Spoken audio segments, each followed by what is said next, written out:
शब्दों का समर्पण लेकर माँ सरस्वती को नमन करती हूँ। साथ में आप सभी का अभिनंदन करती हूँ। आपका स्वागत है, अभिनंदन है हमारे YouTube चैनल अंश स्टडी डोर। सुप्रभात, गुड मॉर्निंग सभी को।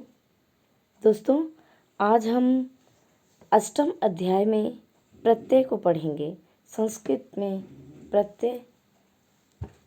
तो चलिए देखते हैं कि प्रत्यय किसे कहते हैं। किसी भी धातु या शब्द के पश्चात जुड़ने वाले शब्दांशों को प्रत्यय कहा जाता है। धातु या शब्द, धातु या शब्द, धातु मतलब क्रिया और शब्द, शब्द तो पता ही है, शब्द रूप। और इसके बाद जो जुड़ते हैं, पहले जो जुड़ते हैं उन्हें हम उपसर्ग कहते हैं, वो हम पढ़ चुके हैं। और बाद में जुड़ने वाले शब्दांश जो होते हैं, शब्दांश, ये पूर्ण शब्द नहीं होते, ये शब्दों के एक अंश होते हैं, तो इन्हें हम शब्दांश कहते हैं। ये जो शब्द या धातु के बाद जुड़े उसे हम प्रत्यय कहते हैं। तो चलिए देखते हैं कि प्रत्यय की कुछ क्या विशेषताएं होती हैं। यहाँ पे है कि धातुओं में जुड़ने वाले प्रत्ययों को कृत प्रत्यय कहते हैं। ये प्रत्यय तिंग प्रत्ययों से भिन्न होते हैं। संज्ञा शब्दों में जुड़ने वाले प्रत्ययों को तद्धित प्रत्यय कहते हैं। पुल्लिंग से स्त्रीलिंग बनाने वाले शब्दों में प्रयुक्त होने वाले प्रत्ययों को स्त्रीलिंग, स्त्री प्रत्यय कहते हैं। तो प्रत्यय लगभग 3 प्रकार के होते हैं, कृत, तद्धित और स्त्री प्रत्यय। पहला तो हो गया कृत प्रत्यय और दूसरा हो गया तद्धित प्रत्यय और तीसरा स्त्री प्रत्यय। 3 प्रकार के प्रत्यय होते हैं। तो चलिए पहले देखते हैं हम लोग कृत प्रत्यय। जिन प्रत्ययों को धातुओं में जोड़कर संज्ञा, विशेषण या अव्यय आदि पद बनाए जाते हैं उन्हें कृत प्रत्यय कहते हैं।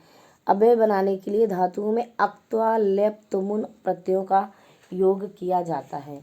अव्यय बनाने के लिए अक्त्वा, लेप और तीन प्रत्ययों का प्रयोग किया जाता है। धातु से विशेषण बनाने के लिए शत्र, शानच, तव्यत, आनियर, यत आदि प्रत्ययों का प्रयोग किया जाता है।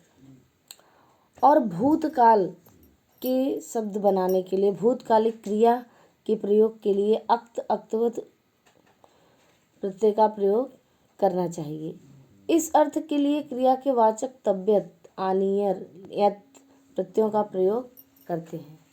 धातु से संज्ञा बनाने के हेतु त्रिच, निच, इक्तिन, णुङ, ल्युट आदि प्रत्ययों का प्रयोग होता है। कतिपय प्रमुख कृत प्रत्ययों का परिचय चलिए हम लोग भी देखते हैं। तो यहाँ पे पहला जो कृत प्रत्यय है वो है अक्त्वा। वाक्य में मुख्य क्रिया से पूर्व किए गए कार्य में पूर्वकालिक क्रिया को व्यक्त करने के लिए धातु में अक्त्वा प्रत्यय का योग किया जाता है। जैसे यथा देखते हैं, मयूरः मेघम दृष्ट्वा नयति। यहाँ दृष्ट्वा में दृश्य धातु है, इससे अक्त्वा प्रत्यय का योग किया गया तथा यह क्रिया नर्तन क्रिया की पूर्वकालिक क्रिया हुई। नर्तन मतलब नृत्य थी, क्रिया की पूर्वकालिक मतलब पहले वाली क्रिया हुई। पहले मतलब इसके पहले कार्य करने वाली।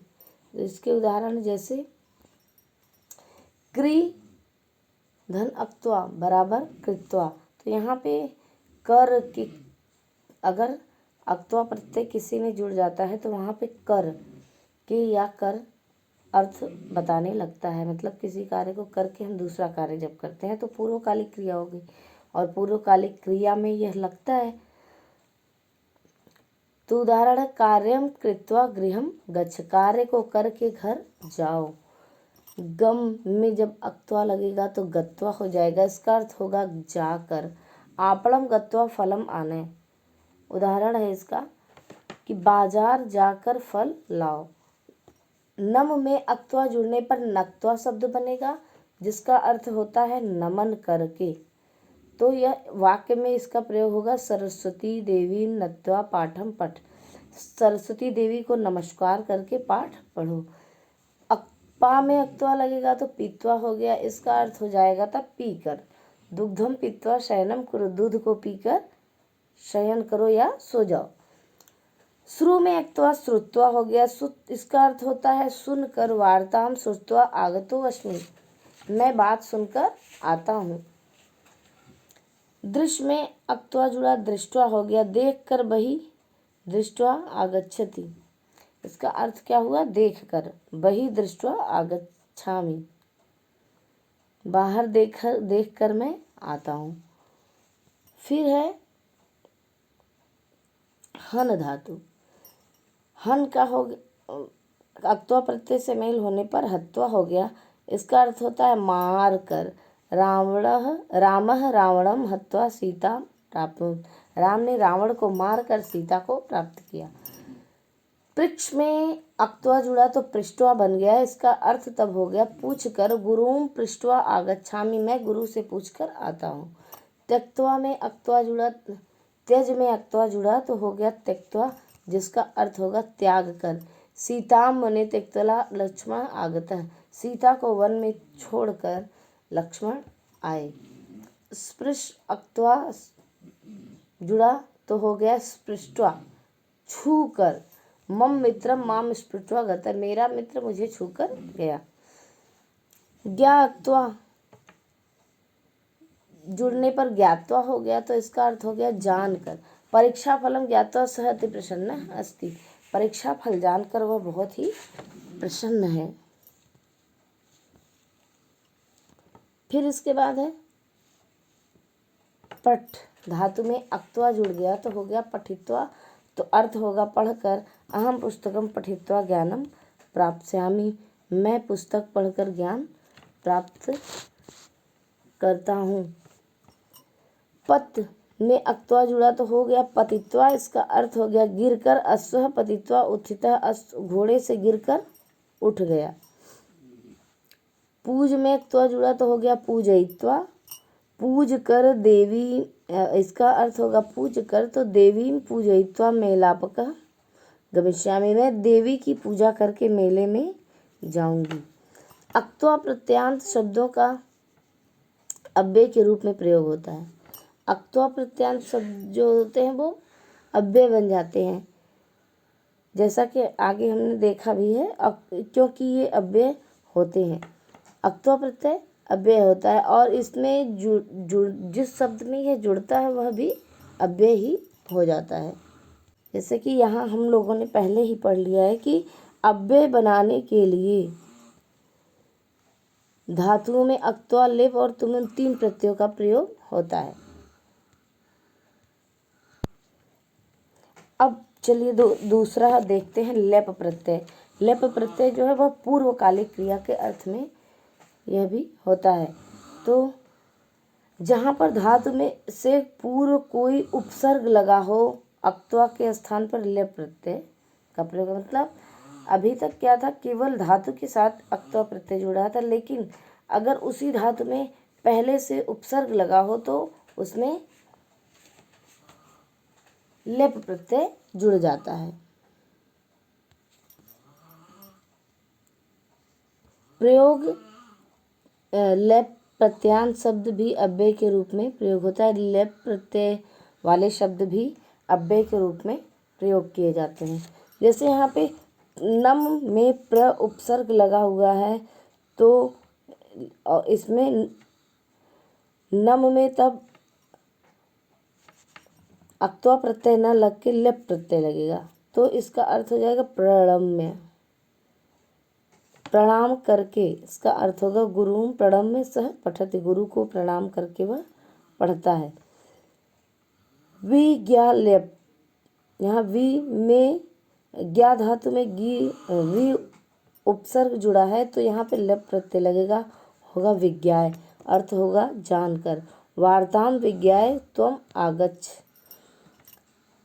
फिर है गम धातु में आ उपसर्ग जुड़ा हुआ है तो लेप प्रत्यय होगा आगत्य, आकर। गृहात आगत सह पाटलिपुत्रम गतवान, घर आकर, घर से वह पाटलिपुत्र गया। फिर इसके बाद दोस्तों दा धातु में आ उपसर्ग जब पहले से लगा हुआ है तो यहाँ लेप प्रत्यय लगेगा, आदाय होगा। इसके बाद इसका अर्थ होगा लाकर।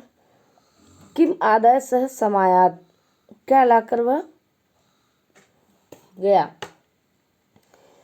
विस्मृ अर्थात स्मृ धातु में वी उपसर्ग लगा तो विस्मृत्य हो गया, इसका अर्थ होता है भूल कर।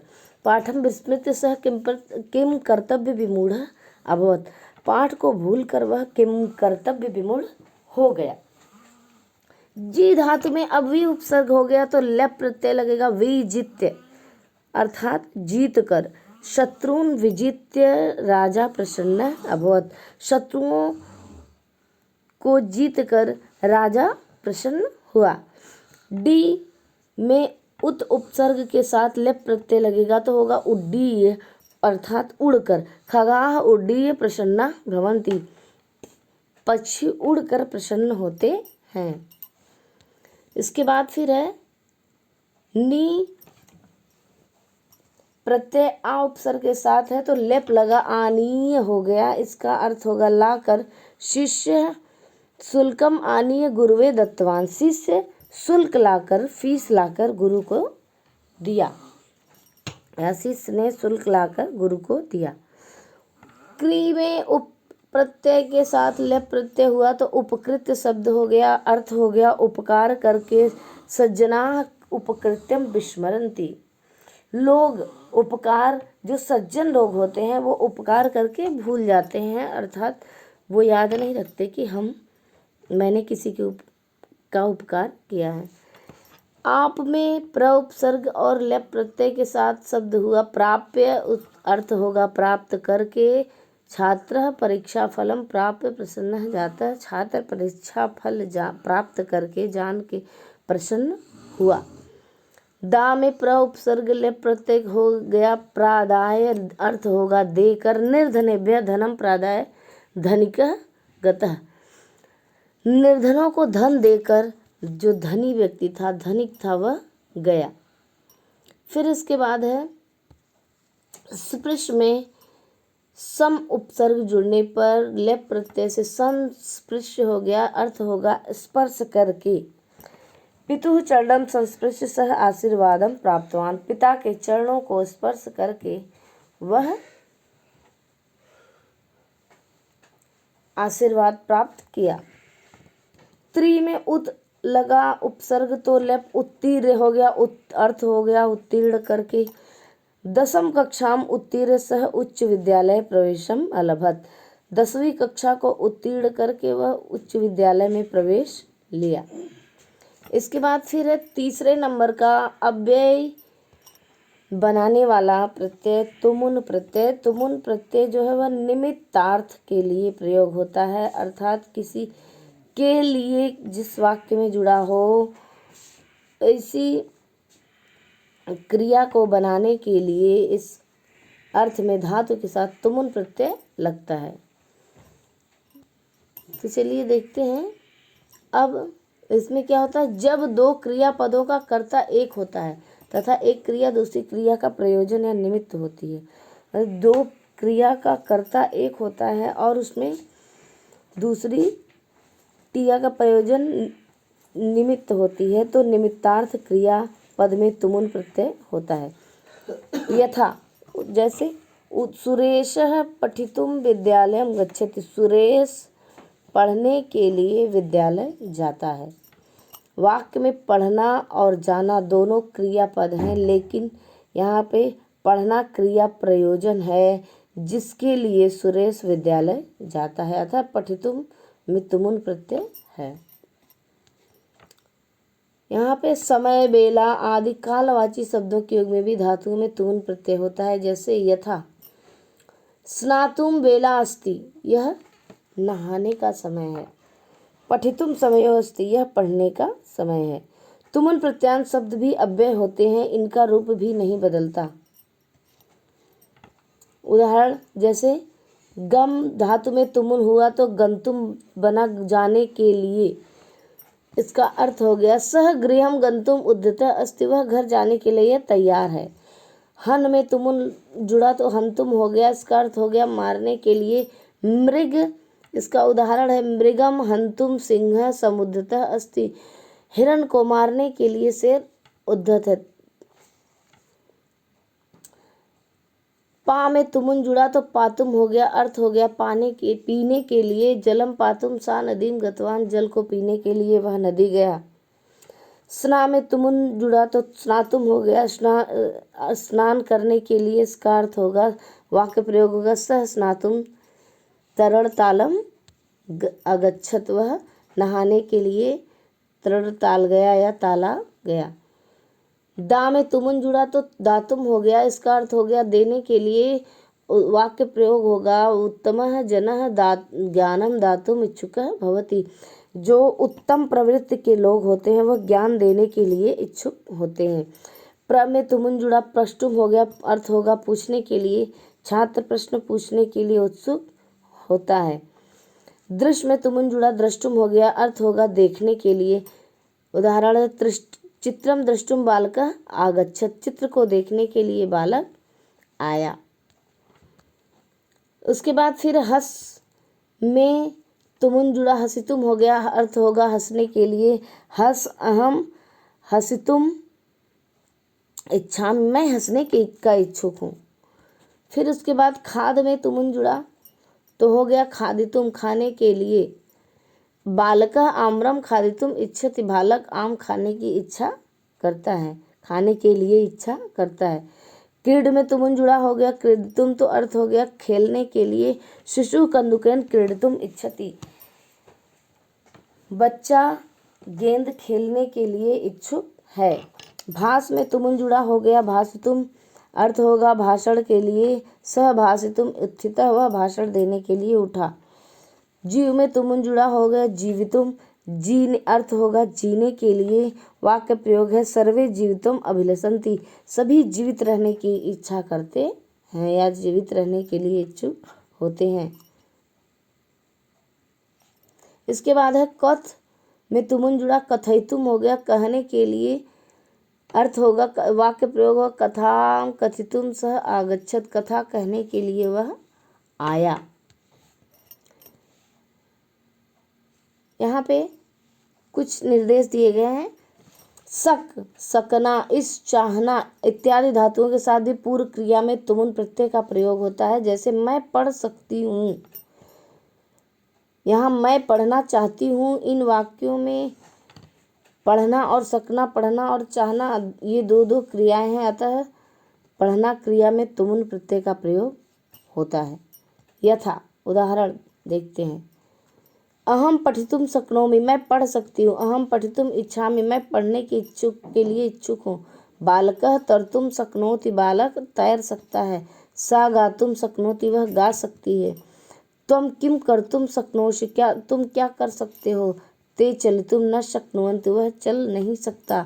वयम धावितुम न शक्नुमः, हम सभी दौड़ नहीं सकते। इसके बाद फिर क्या दिया है, तुमुन प्रत्यय का प्रयोग करते हुए इच्छुक अर्थ वाले संज्ञा पद भी बनाए जाते हैं। इच्छुक अर्थ वाले, यथा गंतुकामः, जाने का इच्छुक। पठितुकामः, पढ़ने का इच्छुक। बुद्धुकामः, बद्धुकामः, बढ़ने का इच्छुक। चलितुकामः, चलने का इच्छुक। लेखितुकामः, लिखने का इच्छुक। हसितुकामः, हंसने का इच्छुक। वक्तुकामः, बोलने का इच्छुक। तो आज के हमारे ये 3 प्रत्यय जो कि भूतकालिक थे, पूर्वकालिक संपन्न होते हैं। तो यहाँ पे हमने अक्तवा लेप और तिमुन 3 प्रत्ययों को पढ़ लिया और इसी के साथ हमारी ये कक्षा समाप्त होती है। दोस्तों, अगर हमारा ये वीडियो आपको पसंद आया हो, कहीं उपयोगी लगा हो, तो इसे लाइक, सब्सक्राइब और शेयर अवश्य करिएगा। धन्यवाद।